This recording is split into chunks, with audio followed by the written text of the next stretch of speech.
Imagine if every time you tried to ride a bicycle, you had to relearn the physics of balance completely from scratch. That would make, getting down the street quite the engineering challenge. Right. You sit on the seat, put your foot on the pedal, and your brain just has to manually recalculate gravity, momentum, and steering angles before you can safely move a single inch. Which is, well, if you think about it, fundamentally how current AI agents function. They rely almost entirely on transient context. And they relearn solutions in these isolated environments, only to just discard that hard-won experience the moment the session ends, rather than carrying over any sort of durable strategies. The core technical problem framing this entire discussion is bridging that gap. Bridging the gap between an AI's transient episodic memory and durable, transferable mastery. Which brings us to the focus of today's deep dive. You, the listener, have shared a dense, highly technical research paper with us titled SkillNet.pdf. And our mission today is to explore how this SkillNet operates as an open infrastructure. It's designed to capture, evaluate, and organize AI skills. We want to look at the mechanics of how the system solves the issue of AI constantly reinventing the wheel. Before we look at the specific solution, it really helps to understand the historical evolution of AI knowledge representation that actually led to this bottleneck. The research quotes Richard S. Sutton on this, stating that we are in the era of experience. That marks a pretty massive architectural shift from previous decades. It really does. If we trace the history laid out in the text, we started with the symbolic era that relied heavily on rigid, hand-coded logic. Which was highly interpretable, sure, but incredibly brittle. I mean, if a user deviated even slightly from the rules, the whole system just crashed. Then came the deep learning era, where knowledge became parametric. For anyone unfamiliar with that term, it means the knowledge was locked inside massive, high-dimensional weight matrices. Sort of like muscle memory for a machine. Highly capable, but completely opaque. You can't just open up a neural network and read how it knows what it knows. Now, the paper argues we have entered the agentic era. This marks a shift toward modular, externalized capabilities. There are already platforms trying to capture this, like ClawHub, SkillsMP, and SkillHub.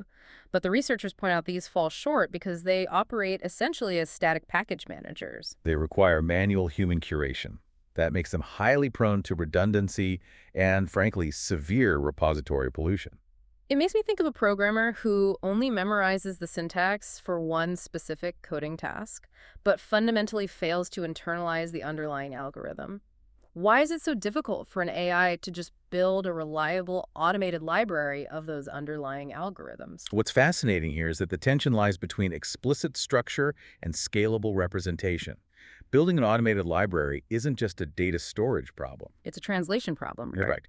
A system has to take fragmented, unstructured experiences like, say, a successful sequence of API calls or a clever data parsing script and turn them into generalized executable logic. And that logic has to operate independently of the original context. Okay, let's unpack this. If static libraries fail, how does SkillNet fundamentally redefine and physically construct a skill? Well, a skill in this system is physically represented as a structured folder.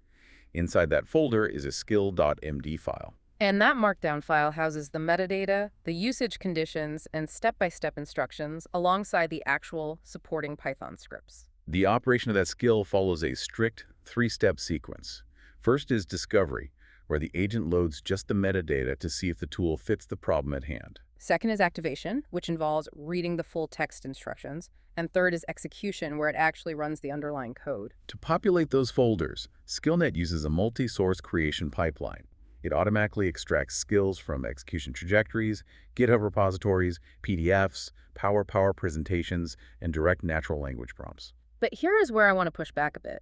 If the system is pulling from random PDFs and raw GitHub repos, how does it avoid becoming a massive junkyard of broken code? That is where the automated filtering pipeline comes in. The initial defense against a cluttered repository is a highly mathematical deduplication process. So it's not just reading titles or brief descriptions to find duplicates. No, it jointly compares the directory structures and the MD5 hashes of the markdown files. Let's pause there for a second for the listener. An MD5 hash is basically a cryptographic fingerprint for a file. If you change even a single comma in a document, the resulting mathematical signature changes completely. By comparing those cryptographic signatures alongside the folder hierarchies, the framework can mathematically guarantee whether two tools are identical. And if they are, the duplicate is either merged or immediately discarded, ensuring only distinct, structurally valid capabilities enter the initial staging area. It is an incredibly efficient way to filter out the noise before any functional computational testing even begins. Filtering out duplicates makes perfect sense as a first step. But being unique doesn't mean the code actually works. A uniquely broken script is still just a broken script. That brings us to the multi-dimensional evaluation engine. This directly addresses your concern about executing flawed logic. The framework evaluates every single tool across 5 core dimensions, right? Yes, before anything is officially stored. First, we have safety, checking for hazardous system-level operations. Then, completeness, ensuring all prerequisites and arguments are listed. Third is executability, scanning for hallucinated tool calls. Fourth is maintainability, making sure local script updates don't break global dependencies. And finally, cost awareness. This monitors time latency and API usage costs. That cost awareness dimension is huge. Anyone who has accidentally left a runaway script connected to a paid API key knows how fast that can drain a bank account. This entire automated evaluator is powered by GPT-5o Mini, which grades the items as good, average, or poor. I was genuinely surprised by the executability dimension, though. It doesn't just scan the text to see if the syntax looks correct. The system physically runs the code in an isolated sandbox environment. Moving that execution into an isolated testing area fundamentally changes how AI repositories operate. It turns stochastic, opaque validation into a hard, quantifiable metric. Because the environment is closed off, it can safely observe crashes or infinite loops without compromising the main system. To prove that this underlying LLM grader actually works, the researchers conducted a blind review study. They took 200 skills and had them evaluated by humans. And those human reviewers were 3 PhD-level computer science annotators, so they really knew what they were looking at. The results showed that the automated evaluator scores had a mean absolute error below 0.03 when compared to the human experts. Let's look at those statistics. A mean absolute error that low means the AI's grading was almost indistinguishable from human grading. The text also notes a quadratic weighted kappa of 1.000. For anyone who hasn't taken advanced statistics recently, kappa measures inter-rater agreement. It accounts for how often different judges agree on the same score just by random chance. A score of 1.00 isn't just good. It represents mathematically perfect alignment with those 3 human experts. It proves this automated engine is managing this vast ecosystem with the same critical eye as top-tier human experts, but at a scale humans simply couldn't match. Which is necessary, because the paper notes there is a pool of over 150,000 curated, high-quality skills in the system. But having a massive verified database of 150,000 skills is useless if an agent cannot navigate it. If I have a flat list of 150,000 folders, finding the right one takes forever. How does SkillNet organize this chaos? The framework introduces a skill ontology structured in 3 specific layers. The top is the skill taxonomy, using broad categories like development and AIGC. The middle is the skill relation graph, and the bottom is the skill package library, where the individual folders are actually bundled for deployment. The semantic relationships connecting the nodes in that graph are highly specific. We have similardo, belong to, compose with, and dependent. It's like looking at a master recipe web. It's not just a grocery list of raw ingredients. It tells you which sauces compose with which meats and what prerequisite chopping techniques you depend on before you even turn on the stove. If we connect this to the bigger picture, that structured semantic graph enables global reasoning and dynamic workflow synthesis, which completely separates SkillNet from those traditional flat directories we mentioned earlier. In a flat structure, an agent blindly searches an index. The structured ontology allows an agent to mathematically plan multiple steps ahead. A beautifully organized functional topology is great in theory, but we need to look at the hard data to see if it actually makes agents better at solving concrete problems. The researchers designed empirical tests using 3 distinct sandbox environments to prove this. The first is ALFWorld, which involves household partially observable Markov decision processes, or POMDPs. To make that tangible, think of a POMDP like trying to navigate an unfamiliar house in the pitch dark. The agent knows the general layout but can only see what is immediately in front of it. The second environment is WebShop, simulating complex, multi-step online shopping tasks. And the third is ScienceWorld, which operates as a virtual laboratory. They tested this framework against standard baseline methods like React, Expel, and FewShot prompting. And they ran tests across several backbone models, including DeepSeek v3.2, Gemini 2.5 Pro, and a 4 Mini. The raw results showed that agents augmented with SkillNet improved average task rewards by 40%. They also reduced execution steps by 30% across the board.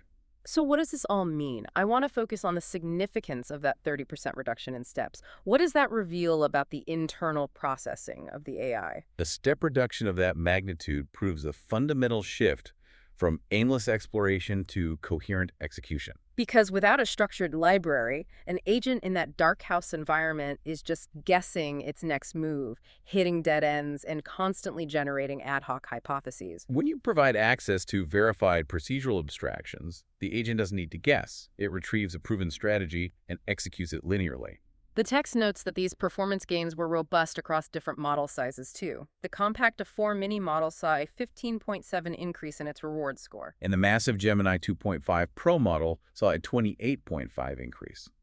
This proves that external, structured skills provide an operational advantage that scales independently of internal parametric memory.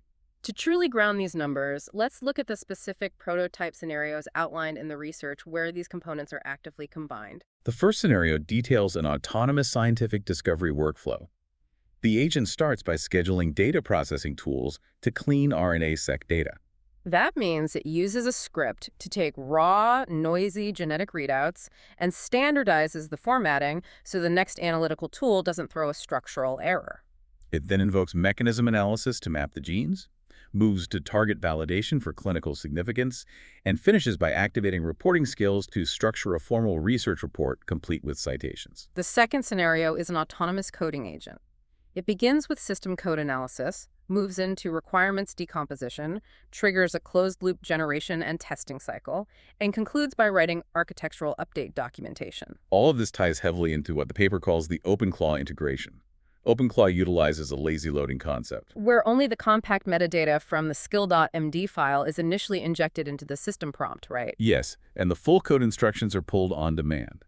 This directly circumvents one of the major limitations of current AI architectures, context window degradation. Because if you try to feed an agent the full text and code for 50 different tools at once, the sheer volume overwhelms its reasoning capabilities. By utilizing lazy loading, the integration models complex tasks strictly as problems of capability composition. The agent dynamically loads only what it requires at that exact moment. What stands out to me is the closed-loop nature of that process. An agent encounters a problem, searches the network, synthesizes a novel solution, and then automatically packages that successful new workflow back into a folder to be stored in the repository. And when it packages that novel workflow, it is immediately subjected to the entire multidimensional evaluation sequence automatically. Safety, completeness, executability, maintainability, and cost awareness. So it continually expands its own functional boundaries, but the strict quality controls guarantee that the expansion doesn't compromise the integrity of the graph. It is a self-sustaining cycle of capability generation. We have unpacked a massive architectural framework today. We moved from early AI models that forget everything to an infrastructure that supports a structured, automatically generated, heavily evaluated web of over 150,000 operational tools. We explored the mechanics of extracting procedures from PDFs, the mathematical deduplication using cryptographic hashes, and the evaluation engine that physically tests code in an isolated environment. Along with the relational graph that organizes capabilities like a master recipe web, proving a 40% jump in task rewards alongside a massive reduction in wasted execution steps. The underlying data reveals a clear operational reality. AI models drastically improve their problem-solving capabilities by consuming these curated tools, but they struggle to author reliable procedural knowledge purely from scratch within their transient context windows. Which leaves us with a critical system-focused thought to mull over. As these verified repositories grow exponentially, we have to ask what happens to the underlying architecture of artificial intelligence when the vast majority of its operational knowledge resides not in its internal neural weights, but in an external, perfectly organized, and dynamically loaded library. That is a fascinating structural question to explore on your own. Thank you for sharing these dense sources and joining us on this deep dive into the text. The next time you find yourself learning to balance on a bicycle, be glad your brain naturally holds onto that procedural knowledge so you don't have to calculate gravity from scratch. Until our next deep dive, keep questioning the mechanics behind the systems you use every day.